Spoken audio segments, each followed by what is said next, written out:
he had shown me a picture of me and him, the first pic that we ever took, and I was like, you should save that as your screensaver. So he was like, I don't know how. So I was trying to show him.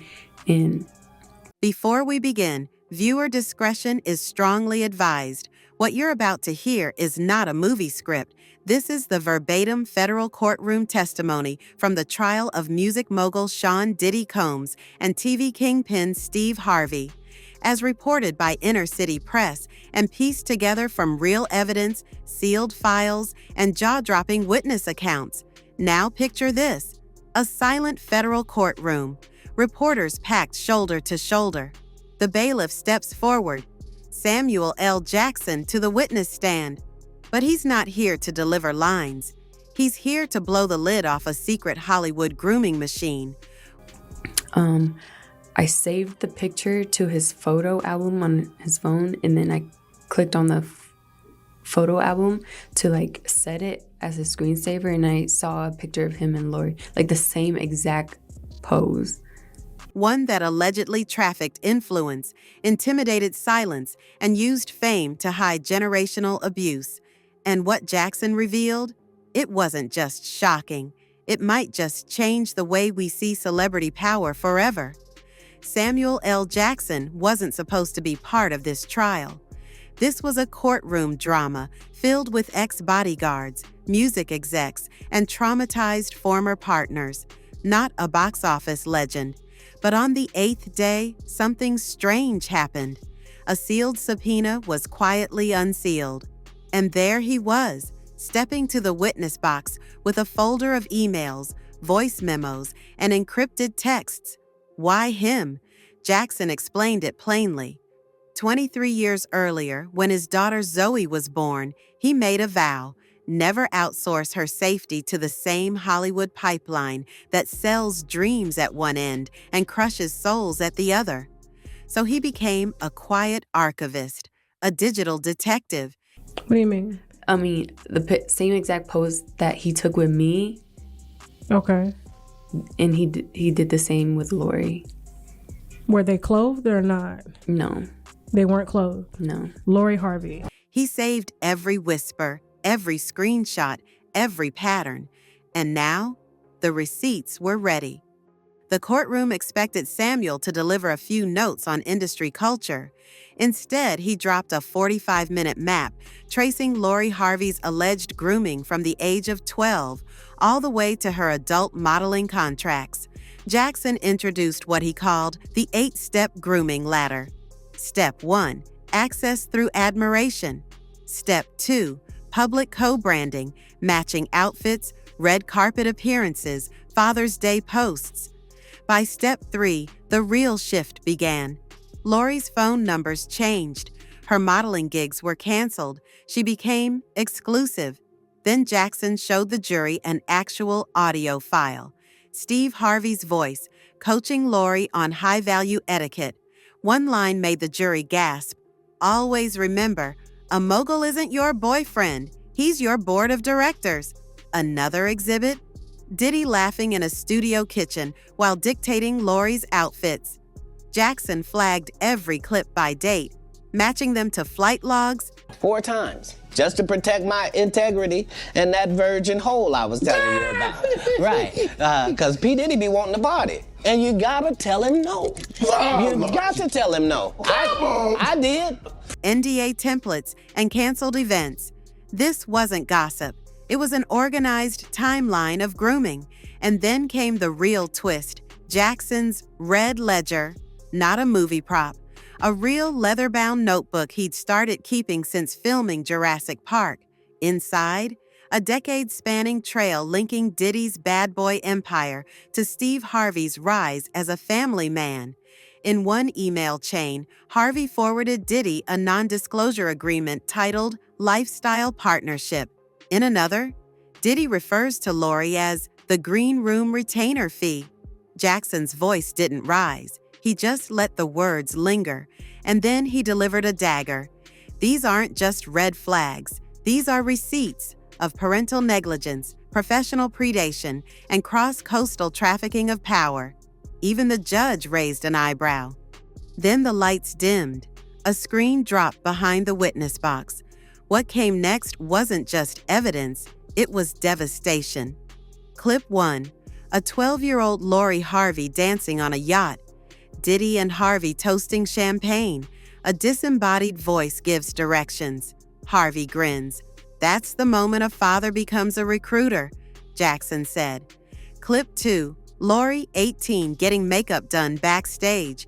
A stylist whispers, "Daddy says Puff will be here in 5. Lori replies, "Okay, make me look older." I did. See, I got the receipts for everything I'm telling you. That's why I can say them so freely. Kid, I need another one. You here, get your number. Thank you, sir. Thank you. Come on. Because early on you was accusing me of being... Clip 3. The Bombshell, a grainy 2019 kitchen video. Diddy shirtless, a private chef plating oysters. "She'll eat off my chain," Diddy says.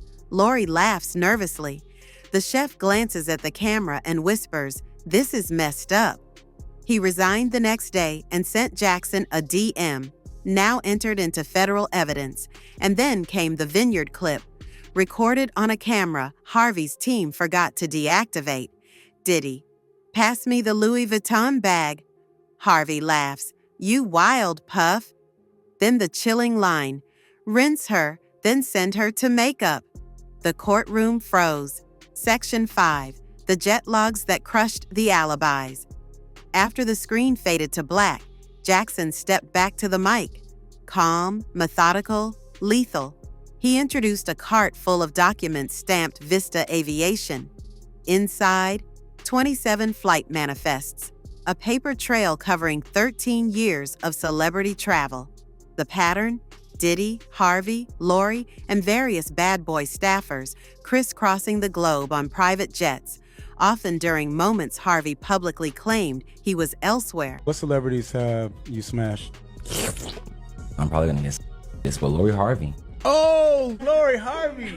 It wasn't like a smash though. Like it was like I was really like f***ing with her. She was really f***ing with me. But she would Uber to like my place on the beach. One flight stood out. July 13th, 2010. A Gulfstream 4 departs Van Nuys for Nassau. Passengers, Sean Combs, Marjorie Harvey, and Lori Harvey, age 17. The courtroom gasped. Even an alternate juror whispered, 17. Jackson let the silence do its job. He kept going.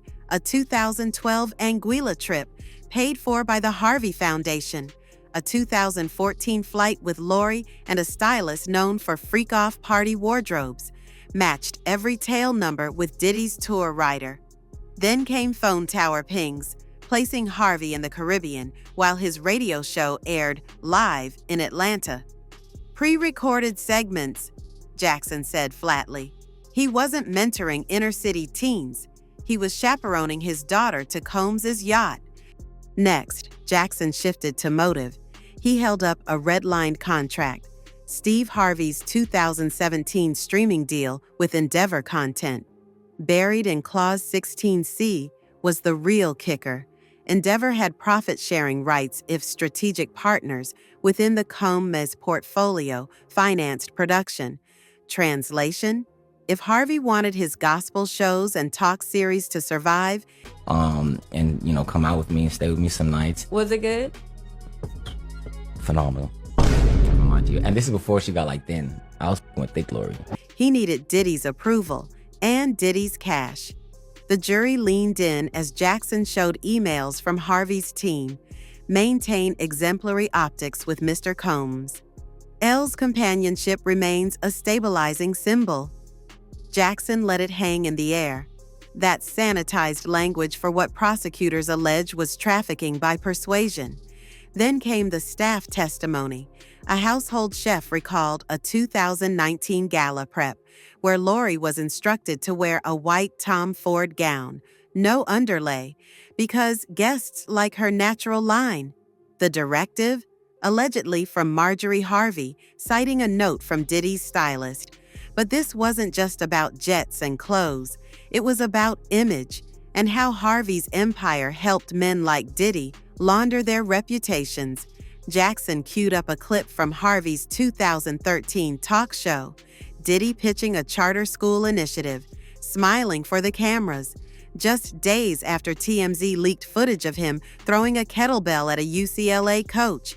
The audience clapped on cue, but the courtroom watched in silence. "That's the real transaction," Jackson said. "You give them forgiveness in exchange for ratings." He showed one last card, a 2020 Christmas note from Diddy to Steve and Marjorie. Now, so many things get written about you in the press, but I've always wanted to know, what is like the biggest misconception about who Lori Harvey is? It's so funny because I'm so quiet. Yeah. There's been so many stories that have been made up about me. Like I've seen. Family is the ultimate brand alignment. Let's keep investing. Jackson closed the card and looked at the jury. That's step 8, full monetization of bloodlines. Just when the courtroom thought the revelations had peaked, Jackson dropped the DAT cassette. Recovered from a bad boy storage locker, it played through tiny tinny speakers. "Puff, why you got teenagers in here?" Jackson's voice. "They're grown enough for what I need." Diddy's response. The tape clicked, static. The defense jumped up, screaming about chain of custody. But the metadata held. The judge allowed it. Then Jackson said something that sucked the air out of the room. The teenage male voice laughing in the background? That was Justin Combs. He paused. That's when I realized the cycle was generational, and Steve Harvey was about to feed his daughter into the same machine. As Jackson's testimony neared its end, the prosecution turned the spotlight onto the aftermath. Jackson testified that after he started speaking out, his scripts vanished. His charity invites dried up. His calls stopped getting returned. Hollywood's gatekeepers closed their doors. "That's the price of telling truth in a town that sells fantasy," he said. "But I'd rather burn bridges than bury daughters." Stories about me being like fully in love with somebody and we have like this whole relationship, and I'll see the guy and I'm like, I've actually never even met him before. No. Like full-blown stories I've heard. I've dated a father and son before. Not true? He recalled a backstage run-in with Harvey at a 2021 golf charity. "Brother, you cost me sponsors," Harvey said.